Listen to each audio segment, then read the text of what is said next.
Been labeled the silent killer, and for good reason. With few or no symptoms, prostate cancer will take your life, and you won't see it coming. Well, I mean, there are some symptoms. I mean, you know, getting up frequently at night to go to the bathroom. When you are going to the bathroom, you know, it's kind of weak. It's taking you a long time. You can't get going. Those are the two main ones I can think of. But the other one is you really have to be proactive and get checked. If you don't do that, you could go quite some time and not figure it out. I mean, you have to know the symptoms. It's like any other thing. If you get a pain in your chest, you know that you might have a heart attack. Well, if you're getting up all the time at night to go to the bathroom, maybe you ought to get your PSA checked to figure out what's going on. The prostate is a walnut-sized gland below the bladder and is part of the male reproductive system. The prostate gland surrounds the urethra, a tube that carries urine and semen out of the body. Men have a prostate gland because it creates most of the fluid in semen. This fluid nourishes and protects sperm. For any man, getting news of prostate cancer is devastating, but not getting checked or catching it in time will absolutely take your life. I was working not terribly far from here in the Central West End. We were doing a story regarding school. We were out on location. I was editing the story. I was busy. My cell phone rang. I looked down. And, you know, it's television news. We're always, like, behind. We have to keep hurrying. I said, you know, folks, I've got to take this call. And I stepped out of the live truck, and my urologist was on the other end. And he said, well, Steve, I'd like you to come to the office. I said, you know what, doctor, I'm a big boy, and I don't have time for this. Just tell me what you got to tell me. And he told me, he said, well, you have prostate cancer. I said, all right, what's the next step? He said, you need to make an appointment, you need to come in and talk to me, you need to bring your wife, and do that, you know, first thing in the morning. I said, okay, I'll do that. I closed my cell phone, I went back inside the truck, I continued to edit, I did the 2 live shots, and I drove back to the television station and went home. And I think all the time that I was driving home, you know, I knew the toughest part was going to be telling my family. I think it is for everybody. Because I still think that it's easier for me to have prostate cancer than it is for them to deal with the fact that I have prostate cancer. But you know, it is what it is. You have to push forward. Prostate cancer affects not only the man, it attacks the family physically, emotionally, financially, and psychologically. When the man has prostate cancer, the family has prostate cancer.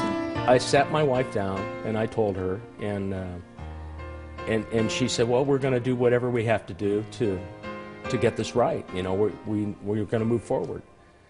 And then I brought both of my daughters over.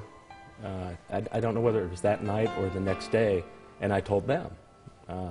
And they pretty much have the same proactive idea. And one of my daughters is a registered dietitian, so she's got a fair amount of medical knowledge, so she kind of understands the situation probably better than the rest of the family.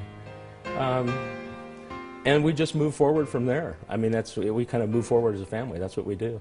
Prostate cancer does not play favorites. It is not prejudice. It attacks all colors and races, rich and poor, weak and strong, old and young. Well, openly and honestly, because of men like Minister Farrakhan and Rudy Giuliani, John McEnroe, the great Nelson Mandela, they were talking about their battle with prostate cancer. At the time I was diagnosed, I was 36 years old at the time. So hearing that story, their stories, I decided when I go back to the doctor, I would ask for a PSA test because I've been pretty proactive when it comes to my health. And when I asked for it, I got the test. Usually, like most of the time with women, it is with men, if you're under the age of 40, usually they won't give you the PSA test, or in women with the mammogram. But this particular nurse practitioner, Kathleen Cho, and she's one of my guardian angels, she had given me the test. And after she had given me the test, well, I had a complete blood count, and everything came back near perfect, but the PSA was elevated. So it was like, I think it was at a 5 at the time. So she said, Mr. Muhammad, come back in 30 days, let's retest you on your PSA, which stands for prostate-specific antigen. So we did, and the numbers kept rising. So she said, well, you want to make an appointment to get a digital rectal exam? I said, no, we'll do it right now. And I did that, and she said my prostate felt swollen.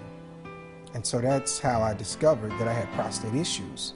And then I went to another primary care physician, and then my numbers kept rising. The PSA continued to rise, so it was like 5.56.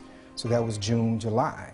So in August, I knew I was in trouble. What in particular, I had no clue.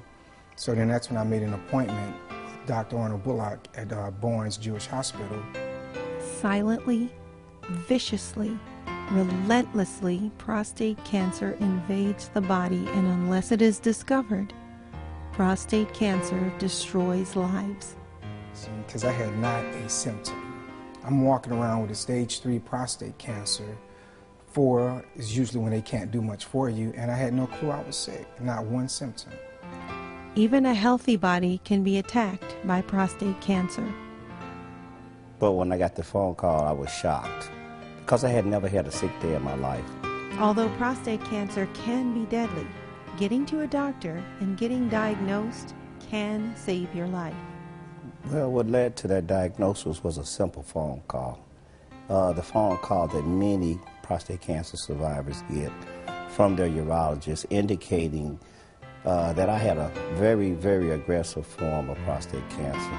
On the Gleason scale for grading the disease, I was graded at a stage 2 and at a stage 9 on the Gleason scale. The Gleason scale provides an effective measurement that helps your doctor determine the severity of the prostate cancer. Well, the stages go from 1 through 4, and usually the higher the stage, the more severe the cancer is. And 4 is usually when there's not much that they can do for you anymore. And I was at a stage 3.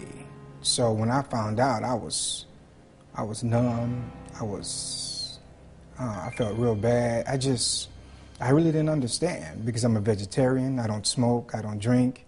There's no one in my family that I know of who has the disease or had to battle the disease. So it was a very difficult time in my life, finding that out. Some good news is that every year, fewer men die from prostate cancer because of early detection and support.